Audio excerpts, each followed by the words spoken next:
மறை நூல்களிலேயே எல்லாருக்கும் பொருந்தும்படியா எழுதினவன் யாருன்னா எங்க ஐயன் திருவள்ளுவன் மட்டுமே. அவன் என்ன சொன்னான், ஏய் நீ செஞ்சது தப்பா தப்பு இல்லையானா 7ஆம் அத்தியாயத்தில் 3ஆம் பாராவில் நிற்கிறான் நாயே. நான் இப்ப அடிக்கடி இந்த வார்த்தையை பயன்படுத்துறது தப்புன்னு என் ரசிகர்கள் கோவப்படுறாங்க. எனக்கு கோவம் வருது. 7ஆம் அத்தியாயத்தில் 2ஆம் பக்கத்தில் 3வது சூத்திரத்தில் 27வது ஸ்லோகத்தில் நிறுத்து. உனக்கு அது தப்புன்னு தெரியுமா தெரியாதா? மனிதனை மனிதன் அவமானப்படுத்த கூடாது. இது அடிப்படை தத்துவம்னு உனக்கு தெரியணுமா தெரிய வேணாமா? மனிதர்களுக்குள் அடுக்கு நிலை வைத்துக் கொண்டு ஒருவரை உயர்ந்தவர் என்றும் இன்னொருவரை தாழ்ந்தவர் என்றும் காலகாலத்துக்கும் பேசிக் கொண்டிருக்க முடியாது. உனக்கு தெரியுமா தெரியாதா? இதெல்லாம் சேர்த்தி நெத்தியில் அடிக்கிற மாதிரி திருவள்ளுவன் சொன்னான், பிறப்பு ஒக்கும் எல்லா உயிர்க்கும். என்னங்கடா புஸ்தகத்தை எடுத்து வச்சுக்கிட்டு இவன் மேல இவன் கீழே இவன் ரொம்ப பெரியவன், இந்த வேலை நிறுத்துங்கடா. என்ன சொன்னா, பிறப்பு ஒக்கும் எல்லா உயிர்க்கும். இந்த உலகத்தில் பிறந்து விட்ட எல்லோரும் சமமானவர்கள். அவர்களுக்குள் வித்தியாசமான திறமைகள் இருக்கலாம், வித்தியாசமான குணநலன்கள் இருக்கலாம். ஒன்றை புரிந்து கொள்ளுங்கள், அவர்களுடைய திறமை குறைவு என்று சொல்ல உங்களுக்கு யோக்கியத்தை இல்லை. ஒரு சின்ன உதாரணம் சொல்லட்டுமா சார்? 100 ஆடை ஒரு ஆட்டு கொண்டு போகிற ஒரு தம்பி, ஒரு இளைஞர் கொண்டு போய் காட்டுக்குள்ள விடுறாரு சார். 100 ஆடு மேய்ஞ்சிட்டு திரும்பி வரும்போது ஒவ்வொரு ஆடையா இப்படி பார்த்துட்டு அவர் சொல்றாரு, அந்த செவந்திய காணோம், அந்த மலையை எங்க போயிட்டான், இன்னும் வந்து தேடவே இல்லை, அவன் தின்னுக்கிட்டே இருப்பான். அது பாரு அந்த இதை காணும். இது ஆட்டு ஒன்னொன்னுக்கும் பேர் வச்சிருக்கான். 100 ஆடு வந்து நிக்கிறதுல 2 ஆடு மிஸ்ஸிங்னா 2 ஆட்டு பேரை சொல்லி அந்த 2ம் காணுங்கிறான். ஏங்க இது ஒரு நுட்பமான அறிவா இல்லையா? ஏன் உங்ககிட்ட கொண்டாந்து நான் 100 ஆடு நிறுத்துறேன், நீங்க வரிசையா 2 தொலைஞ்சு போச்சுன்னா அடையாளம் காட்டுங்களேன். அவன் தொலைஞ்ச இடத்துல புள்ளைய போய் கண்டுபிடிக்கிறது இதுவா அதுவா என்னன்னு கேட்டுக்கிட்டு உட்கார்ந்து இருக்கிறா. இந்த உலகம் அப்படி இருக்குது.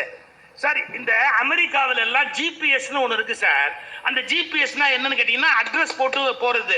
அமெரிக்கால இருக்கிற நம்ம ஆள் எல்லாருமே எங்க போனாலும் திரும்பி அவன் வீட்டுக்கு வரணும்னா கூட ஜிபிஎஸ் போட்டாதான் சார் வர முடியும். ஏன் இல்லைன்னா வீட்டுக்கு வழி தெரியாது. 40 கிலோமீட்டர் தள்ளி போயிருப்பான், திரும்பி வரணும்னா இந்த ஜிபிஎஸ் போட்டு அந்த ஜிபிஎஸ் தான் அவன் அங்கேயும் இங்கேயுமா அழைச்சு வீட்டுக்கு கூட்டியாரும். இந்த ஜிபிஎஸ் இல்லைன்னா அடையாளம் தெரியாது.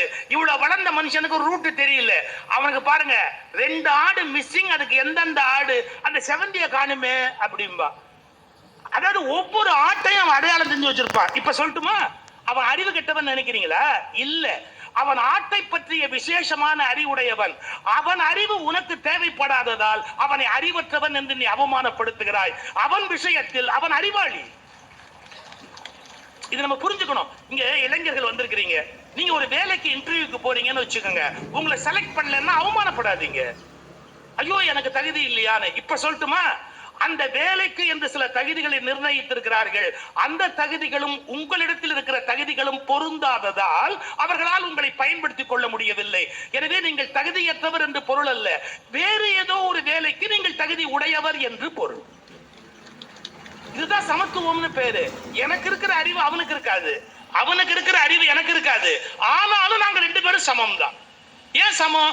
அவனுடைய துறையில் அவன் அறிவாளியா இருக்கான், என்னுடைய சார் நான் பேசுறேன், பேச்சுல ஒரு செய்தி சொன்னேன்னா அது எந்த இடத்துல எத்தனாம் பக்கம் என்ன மேற்கோள் உறுதியா சொல்லுவேன். ஒரு சங்கீத வித்வான் பாடுறாரு, அவர் கல்யாணினா கல்யாணி ராகம் பாடுறாரு, முகாரினா முகாரி ராகம் பாடுறாரு, எனக்கு சங்கீதம் தெரியாது. அதுக்காக அவர் சுகீஷ் எவ்வளவு பேசினாலும் என்ன மாதிரி ஆக முடியுமா? நான் ஏன் உன்ன மாதிரி ஆகணும்? நான் ஏன் உன்ன மாதிரி ஆகணும்? நீ சங்கீதத்துல எக்ஸ்பர்ட், நான் ஜனங்க விஷயத்துல எக்ஸ்பர்ட். 4 மணி நேரம் ஆட்ல அப்படியே உட்காந்து வைப்பேன், உன்னால முடியாது. எதுக்கு சொல்ல வர, ஒரு விஷயத்தை தெளிவா எடுத்து சொல்லணும்னா என்னால முடியும், உன்னால முடியாது.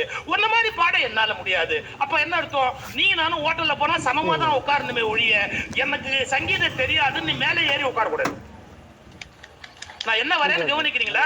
இன்னைக்கு சில பேரை காமிச்சு உனக்கு இது தெரியாது, அதனால நான் உன் தோல் மேலதான் ஏறி உட்கார்ந்துக்குவேன் அப்படின்னா இந்த அநீதியை எப்படி ஏற்றுக்கொண்டிருக்கிறீர்கள்? காலம் காலமாக இந்த அநீதியை எப்படி சகித்துக் கொண்டிருக்கிறீர்கள்?